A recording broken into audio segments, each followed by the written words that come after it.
Everybody's favorite part of government is the budget. I mean, that excites people. Let's get excited about the federal budget. No, but seriously, though, it is kind of interesting and frightening all at the same time when we sit and we talk about the federal budget. So you do need to know about the parts of the federal budget. So let's go ahead and look at that. Card 2.26, and we've got three parts of the federal budget. So I'm going to quickly just overview the federal budget, and then we're going to look at two specific parts of the budget on two separate cards, one called discretionary spending and the other one called mandatory spending. All right, so let's look at that. 2.26. Let's move on. Don't write this, but this is Article 1, Section 8, Clause 1. Okay, Article 1, Section 8, remember that lists all the powers of Congress. Clause 1 says, Congress shall have the power to lay and collect taxes, duties, imposts, excises, to pay for the debts, and provide for the common defense and general welfare of the United States. What this is all saying is that they have budgetary power. How do you have a budget? You collect money, and then you provide for the common defense and general welfare by spending it. So this is really the budgetary power right here. All right, cool. Let's move on to the actual card. All right, backside. First off, there's three parts to the federal budget. One is discretionary spending. Discretionary means optional. Like we don't have to spend this, but we believe it's a priority, so we spend. All right, that's discretionary spending. Mandatory spending. That's where Congress has passed a law and said we will spend this. And although technically a future Congress could come in and change this, for the most part, the mandatory spending are what we call entitlements. And unless they get changed, like Social Security or Medicare, unless they get changed by a Congress, like these things just keep being spent. All right.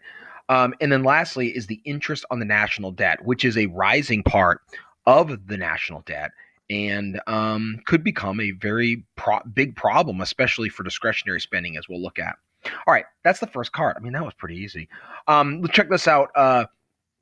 This just shows you the percentage of different programs, and you can see the bluer part here are mandatory programs. That means that by law, they will be spent. The money will be spent, and there will even be a raise in the amount of spending every year because Congress pretty much just raises the price. Or raises the amount of spending in these categories without actually changing them. They automatically happen. So Social Security, Medicare, those are the big two. Then you got Medicaid, CHIP, ACA subsidies or Affordable Care Act subsidies, different programs, welfare programs, and then other mandatory programs like veteran spending, veteran health care. And then over on the other side, you have at the top 9% of the federal budget. Actually, this has gone up, is just interest on the debt. And then we have defense discretionary spending and then non-defense discretionary spending. So about half of the discretionary budget is defense, but it's not half of the overall budget because we have the whole big percentage that is mandatory. All right, so let's look at those a little bit closer. Percentage-wise. So just like what's the percent? So about 30% of the federal budget is what we call discretionary or optional, and then 61% is mandatory spending. So that's grown significantly since the 1960s. And then the interest in the national debt is around 9 or 10%. Cool. You should have that. We're going to the next thing. All right, discretionary spending. Discretionary spending, 2.27. This is going to be a really fast card. All right, it is the optional part of the federal budget. The optional part, meaning Congress could just not spend anything on education. And for a lot of, frankly, for a lot of our history of the United States, the federal government didn't spend on education. That was all the states. It also includes the defense budget, where that could go up or down depending on the politics of the time or what's going on in the world. All right, so it includes defense, education, foreign affairs, like money that we give to other countries, that sort of stuff. That's optional. Like we can go up or down with those things. All right, cool. That's discretionary spending, people. All right, if you look at this, defense is around 50%. We talked about that.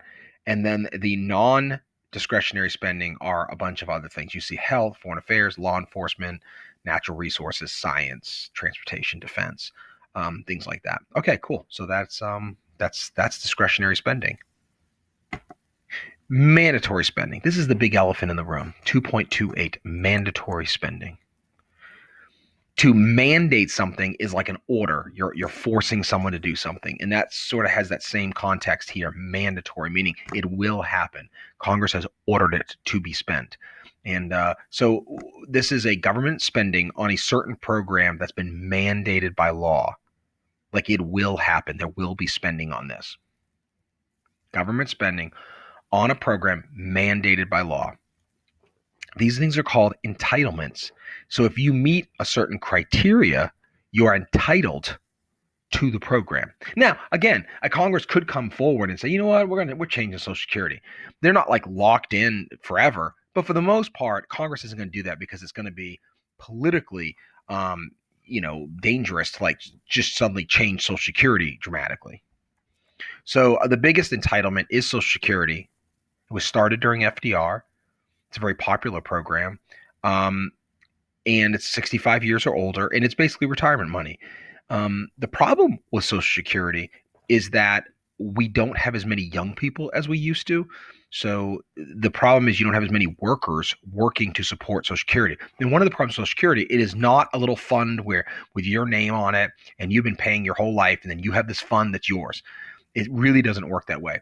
People who are paying it now are paying for the people who are on it now. All right, so when it started, you had this big fund of workers and very few people over 65 back in the 30s. Now we have a very large number of people collecting and not as many workers as we used to as our population ages. So this is going to be a real problem in the future. Right now, Social Security is still bringing in more money each year than it actually sends out. But very quickly, that will not be true, and it'll have to start in order to pay for Social Security. We're either going to have to borrow money, or we're going to have to take from the discretionary spending side. Medicare is also, that's the health care for people over 65. Same problem as Social Security. Matter of fact, Medicare is in probably worse situation than Social Security in terms of being able to pay for it.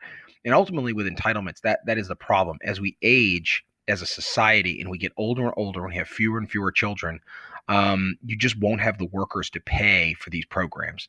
And there's going to be some sort of reckoning in the future, because you could just borrow money, but borrowing money eventually, the United States already is at the point where pretty much no one is letting us borrow money. We're basically buying our own debt. And eventually this is going to cause inflation in our country. I don't know when, but I mean, that's ultimately what's going to happen.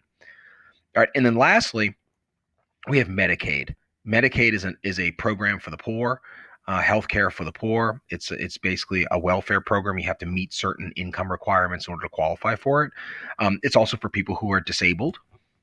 So again, it's an expensive program. It's been growing as a percentage of the budget, and these three programs together are really starting to push out the discretionary spending. If you look at this chart, this is very telling. Look at the growth since 1970. So look at the red area. The red area is basically discretionary spending.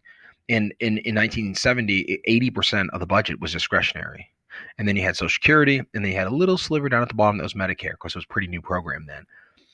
Now, if you go all the way to the right and you're looking, or right in the middle, around 2018, 2020, 2024, it's now over 50%. In fact, it's about 60%.